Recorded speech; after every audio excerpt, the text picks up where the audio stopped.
Padanglawe Malalo adalah sebuah nagari di Kecamatan Batipu Selatan, tanah datar Sumatera Barat, dengan total penduduk kurang lebih 2.453 jiwa.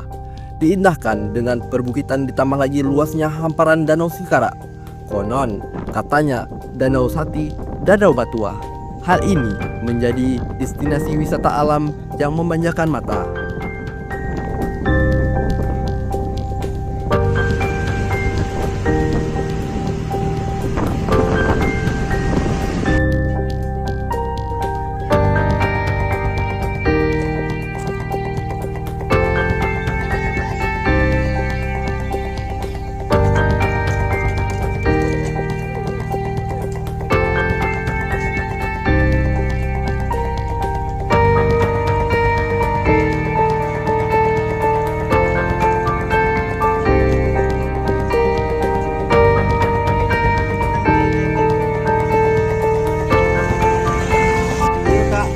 Kalau kuburan dago, kok biasa ya kak. Kalau tinggi kok kuburannya ada tiara di orang. Halo teman-teman semuanya, perkenalkan saya Muhammad Ridwan, mahasiswa Universitas Andalas. Pada kesempatan kali ini saya akan menjelaskan mengenai kronologi penelitian bersama dosen Fakultas Ilmu Budaya Universitas Andalas, yaitu Bapak Herwandi, Bapak Alfa, Bapak Ang, Bapak Hamid, Bapak Romi, dan serta kawan-kawan yang bergerak di bidang keilmuan sejarah dan arkeologi. Nah, pada tanggal 7 sampai 8 Desember 2024 kami melakukan kegiatan, dalam istilahnya itu kegiatan penjajakan awal penelitian peninggalan budaya di Tanjung Sawah, Nagari Padanglawe Malalo. Nah, di sana diduga masyarakat setempat itu mengatakan terdapat batu-batu yang konon batu tersebut tidak wajar, atau bisa disebut juga sebagai batu tersebut tidak tersusun secara alami tapi dibentuk oleh manusia. Dengan adanya pandangan ini, makanya kami mendapatkan undangan dari Wali Negari Padanglawe Malalo untuk melakukan penelitian, dengan istilahnya itu melakukan survei awal atau melakukan penganalisis meneliti di sana. Nah, mungkin dalam waktu dekat kami akan melakukan penelitian lanjutan untuk menganalisis apakah daerah tersebut memang pada dahulunya itu disebabkan pengaruh megalitikum terhadap masyarakat Malalo itu, terkhusus Nagari Padanglawe. Sana ketika kami melakukan penelitian itu pertama itu di kegiatan pertama diberi arahan pada Bapak Dekan, Bapak Prof Herwandi, itu mengenai struktur atau apa saja harus kami lihat atau teliti di sana. Dan pas berjalan kami menemukan sebuah batu tegak, atau dalam istilah Minangnya batu batagak. Dan di situ kami juga menanyakan kepada masyarakat setempat. Nah, di sini ada beberapa pandangan di sini. Yang pertama, pada dahulunya itu masyarakat Malalo atau di Padanglawe itu dia menggunakan atau menjepit batu tersebut di ketiaknya itu dengan membawa ke daerahnya. Nah, selanjutnya ada juga beberapa pandangan itu pada dahulunya itu sebagai hadiah batu. Nah, memang ceritanya itu ketika ada adu ayam dan hadiahnya itu tidak ada, dan hadiahnya itu dikasih berupa batu gitu. Nah, ada juga yang menyebutkan bahwa memang batu tersebut ditandai dengan batu penanda atau penanda daerah tersebut. Nah, memang dari hasil penelitian kami itu belum menemukan secara detail mengapa ada batu tegak yang berada di tengah negari atau di dorong daerah tersebut. Kami berjalan sekitar 500 meter, itu kami menemukan lesung batu yang berada di dekat rumah-rumah gadang. Jadi memang kami lihat semuanya itu lesung batu, itu setiap rumah gadang itu mempunyai lesung batu. Nah, mungkin yang menarik di sini kami menemukan juga bahwa di kuburan mungkin sekitar 30 meter di atas lagi itu kami juga menemukan sebuah makam. Nah, makam di sini juga seperti batu ya, batu disusun atau dibentuk oleh manusia, dan kami belum mengetahui juga apa maksud dari batu tersebut. Mungkin saja pada dahulunya itu pengaruh dari masa megalitikum. Tadi di tengah itu kita sudah menemukan pakar batu, tumpuk-tumpukan batu, tapi enggak ada makamnya di sini. Mungkin tanda aja lahan ya, kepemilikan lahan saja. Makam tadi kan bedanya kalau yang di sana tadi itu kan makam yang digunakan ya, yang dibuat, makam yang dibuat di atas tanah kaum. Lah, tetap sama ya, dibatasi dengan tanah yang lain tuh. Nah, cuman yang di sana dimanfaatkan untuk makam, di sini tidak. Nah, di sana fakta menariknya di sana juga di makam kami juga menemukan langsung batu, dan kami menganalisis juga bahwa terdapat juga rumah gadang di dekat area pemakaman. Tapi pada satu titik kami belum mendapatkan informasi bahwasannya ada rumah gadang di dekat sekitaran pemakaman. Ketika kami sudah melakukan survei atau melakukan pengukuran skala, yaitu pengukuran makamnya atau pengukuran sekitar pagar-pagar yang ada di dekat batu tersebut. Nah, kami belajar lebih ke atas lagi sekitar 70 meter lagi ke atas, itu kami juga menemukan sebuah struktur batu juga, yang kalau dalam arkeologinya itu juga merupakan seperti daerah yang disebut juga dengan punden berundak-undak. Dalam artian ketika kami sudah melakukan penjajakan atau ketika kami masih di bawah itu menemukan batu lagi, struktur batu yang datar atau meninggi, dan ketika kami ke atas lagi ada juga menemukan suatu lapisan batu juga meninggi, dan di atas lagi kami juga menemukan daratan daerah yang luas juga, dan ada juga batu.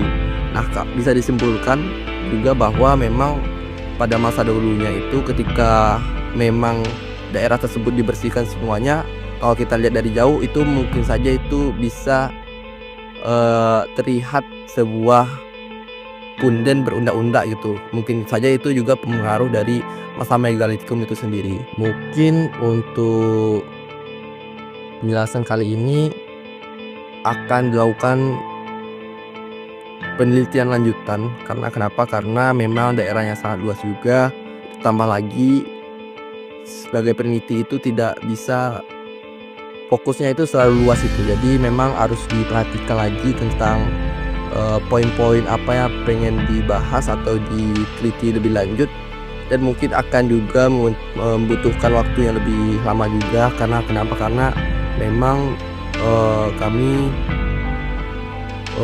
daerahnya itu sangat luas juga gitu, jadi sehingga mempersulit untuk melakukan penelitian dalam waktu yang cukup sebentar gitu. Ketika kami mau berkunjung atau melakukan penjajakan tersebut, kami juga didampingi oleh pemuda-pemuda setempat yang untuk membantu kami dalam melakukan penjajakan awal untuk mempermudah kegiatan penelitian kami. Di situ ada 6 pemuda yang menolong kami. Yang pertama ada Habil, ada Husein, ada Rifki, ada Hamdani, ada Rifyadi, ada Fauzan. Dan di sana selain kami melakukan survei di pemakaman, itu kami juga membagi tugas mengenai mencari data, mengenai survei permukaan sosial, dan yang terdiri dari cerita rakyat, surau atau tapian. Nah, di sini untuk informan itu sendiri itu ada Ibu Rosminar yang mengatakan juga mengenai cerita-cerita rakyat atau folklore yang menerangkan tentang kejadian di daerah tersebut. Lo aduanmu kalau dia datang dari jauh, jadi lo di bubuk, nang kawan lo nang sangkin dari bubuk lo dari tua di bubuk ini. Bersua dekat apa? Okey. Dan dia buka Alaikin. Dia ada bukit, ada batik, bina lah. Biut tinggalnya bersua, dia bertemu. Lo datang di itu buku, anak murama datang dari Dokoto, apa tengah jalan bertemu. Dia ke bertemu dong. Ila do kama kawal do kama ropa. Apa pula nak do beafe. Lari ropa kawal tu lah so ya kau mili ke Cimawan. Do apa jenala? Dia kita lama terus. Tu ada yang bisa membeli anak apa tu, Bu? Yang perahu terbaik gitu. Bila masuk kecek dulu. Masuk hujan. Jadi lepas mengeliat ke batu tebal. Hidup ke bidu. Ada bidu logo tak balik. Tiara itu. Bila usah. Di sini juga ada Bapak Aswar yang mengatakan bahwa memang teman adiknya itu pernah melakukan atau rutin melakukan ibadah di dalam masjid di tengah Danau Singkarak tersebut, yang itu dilakukan setiap malam Jumat yang menghadap ke Gunung Merapi. Nah, memang itu cerita yang diberikan oleh Bapak Daswar selaku data informan pada kali ini. Nah, mode tadi salah satunya angin cia ada bunyi itu. Bisakah Iya. namanya si ada podong. Ya, jadinya setiap malam Jumat sembahyang ke Danau Singkarak sudah tu sembahyang ke Gunung Merapi masih patangnya depan nyawa. Tuh. Namun, aduh, tuh Lanjut lagi dengan Bapak Mali Zubir yang merupakan juga masyarakat setempat yang suku Panyalai, yang mengatakan mengenai cerita-cerita rakyat, mitos atau legenda yang ada di daerah sekitar. atau yang ke-24-23 Abdul Qasasih. Kemudian yang ke-24 adalah Syekh Abdurrauf Singkil, dan yang ke-25 adalah Syekh Burhanuddin Ulakan. Syekh Burhanuddin Ulakan yang urutan yang ke-25 dari Rasulullah, dari runtut guru ke murid, guru ke murid, guru ke murid. Kemudian dari Syekh Burhanuddin ini ada sama pergi ke Aceh, itu adalah salah satunya Syekh Muhsin atau Tarafang Kubong Tigo Balik. Syekh Muhsin itu bersemayam di Supayang.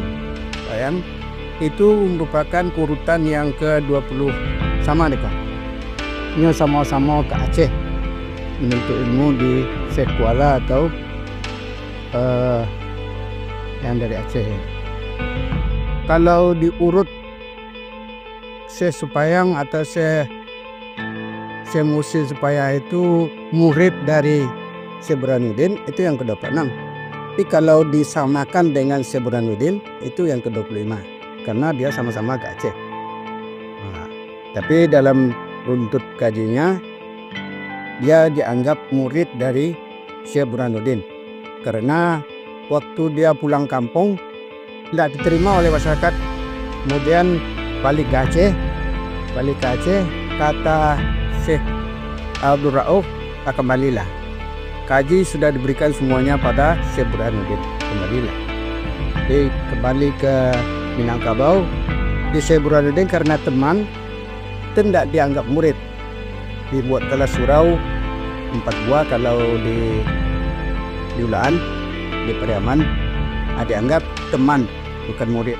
Tapi sesungguhnya Abdurrauf mengatakan tuntutlah ke Syekh Burhanuddin karena kaji sudah diberikan semuanya pada Burhanuddin. Nah, dari Syekh Mursyid macam itu adalah syariat kerja tubuh. Tapi kalau yang tarikat itu adalah kerja hati. Bagaimana ma'rifat kita kepada Allah, bagaimana paham kita kepada Allah, bagaimana kekhusukan kita dalam sembahyang pada Allah, itu adalah masuk tarikat. Jadi dari Syekh Ahmad tu turunlah beberapa tingkat ke ada Angku Bila dan Angku Ana ada di korong tu, Angku Bila dan Angku Labai. Kemudian kepada ulama-ulama yang kita jumpai, ada namanya Angku Dukun, Angku Lunak, Angku Labai, Angku Datuk Aceh, Angku Ano, dan Angku Malin Marajo. Dan dari sana turun yang dianggap khalifah dan sudah dinobatkan sebagai khalifah Angku Semawang adalah Buya Arius Patimudo, yang kemarin ini pulang dari Bengkulu. Dia menjadi guru ulama besar Sataria di Bengkulu. Jadi maka khalifah daripada Angku Semawang kita tetapkan adalah Buya Arius Patimudo yang sekarang berada di Bengkulu. Demikianlah kaji Sataria itu berkembang secara turun-temurun, secara untuk dari mulut ke mulut atau sedikit ada goresan. Dan kemudian kalau orang sudah tua, tidak ada lelok suruh lagi. Ada laki-laki. Nah, anak tidak ada lagi, istri tidak ada lagi, banyak yang meninggal di surau. Kebanyakan yang mengantarkan nasi dan nanang ke surau. Itu surau. Di surau di daerah Tengku Sawah dan satu di tengah 20 itu adalah orang Satari. Tapi kalau sana itu surau umum. Kajinya kaji fikih yang banyak. Fikih hukum-hukuman selagi. Ya syariat, kalau kata orang tarikat itu syariat ya. Tidak jalan hati itu, tidak jalan tubuh. Ya sebagian daripada ilmu agama. Kalau ilmu agama itu semua yang kita pelajari sekarang ini berasal dari 3. Pada satu ketika Nabi sedang duduk dengan sahabat, datanglah malaikat. Para sahabat tidak tahu aja mereka. Ditanyakan 3 hal. Ma huwal iman, ma huwal Islam, ma huwal ihsan. Apa yang Islam? Sebelumnya itu syahadat segala macam sampai apa yang iman, antum minu billahi wa malaikatihi wa kutubihi sampai apa yang itu ihsan. Ihsan ni tidak ada orang maju belajar ni. Sedangkan dia 3 ini yang semuanya yang dipelajari agama 3 ini. Iman, Islam, ihsan. Yang ihsan ni apa? Anta'budallaha ka'annaka tarahu fa illam takun tarahu fa innahu yaraka. Sembahlah engkau akan Allah seolah-olah engkau melihatnya. Fa illam takun tarahu, jika engkau tidak bisa melihatnya, yakinilah bahwa Allah melihat. Mungkin harapannya untuk video ini mungkin bisa menjadikan pelajaran mengenai betapa pentingnya sejarah itu, dan kita bisa mengekspos lagi wilayah-wilayah yang belum terjajaki atau belum terekspos secara maksimal, baik dari sejarahnya, adatnya, budayanya, dan lain sebagainya, sehingga pada masa mendatang itu tidak ada lagi mengenai krisis budaya atau krisis adat di daerah sekitar kampung. Yang dekat awak jalan biasa, jalan kayak atas ya. Gak padilo lagi artinya. Lumayan lah, Bang. Ada gua teh. Ya, semacam gua, Pak. Tapi kita ada atas itu. Kalau untuk ukuran manusia lah, Pak, mungkin. Akhirnya pi agak merunduk Pakamnya ada misalnya yang dipakai dari menhirnya, lalu susunan dari girat itu adalah kesusunan dari batu megalitik tuh. Megalit yang habis itu begitu. Tapi orientasinya sudah Islam. Dan asumsi itu tidak jauh beda dengan apa yang ditemukan di Maik. Maik itu diantaranya ada yang masih berfungsi sebagai tanda kubur pra-Islam, tapi ada yang sudah jadi orientasi Islam. Tapi ini kawasan ya Pak ya? Kawasan. Kawasan. Makanya Taratak tadi bilang kan pas sekali Taratak itu sebagai perkampungan. Kalau dibawakan Eno Afilidi, Taratak itu tempat awal bermukimnya dan berkembangnya Subah Negari. Jadi dasar awal itu di Taratak really. Berkumpul misalnya 5, 7 sampai 10 keluarga di situ dulu bikin rumah. Satu keluarga bikin rumah, terus langsung bikin rumah gitu, atau satu suku bikin di situ. Kemudian berkembang mereka, berkembang menjadi dusun. Lebih banyak. Nanti dusun menjadi koto. Di koto jadi negari gitu ya. Nah, kalau ke negari sampai berkembang lagi pecah dia menjadi 2. Makanya ada Tanjung Sawah apa? Nah ini lagi dasar dari istilah orang kampung ini juga Taratak namanya ini. Taratak itu tempat pengamatan awal. Kalau Taratak itu biasanya ke pondok-pondok yang sawah pondok-pondok sawah atau pondok ladang biasanya, tapi bisa saja Dangau, bikin orang Dangau itu konsep Minang adalah yang bergonjong juga. Tapi mereka sudah mengenal pembuatan Vanggar, Pak. Iya. Jadi mereka sudah rumah itu sudah rumah panggung, sudah seperti bergonjong, tidak 2 atau 4 gonjong deh. Itu Dangau namanya. Diiringi dengan rumah gadang nanti. Pagar, konsep pagar mereka. Kalau saya belum melihat itu, tapi yang jelas itu adalah ada teras bertingkat. Rumahnya karena mereka berada di lereng dia, untuk membedakan yang lain, dia di bawah lagi. Di bawah lagi gitu. Jadi beda tingkatannya. Kalau Jatar kan sulit kerjanya. Caranya adalah dengan menyusun batu tadi biar dia timun batu hingga dia mendatar. Betul. Perlu survei lanjutan. Pakai iya.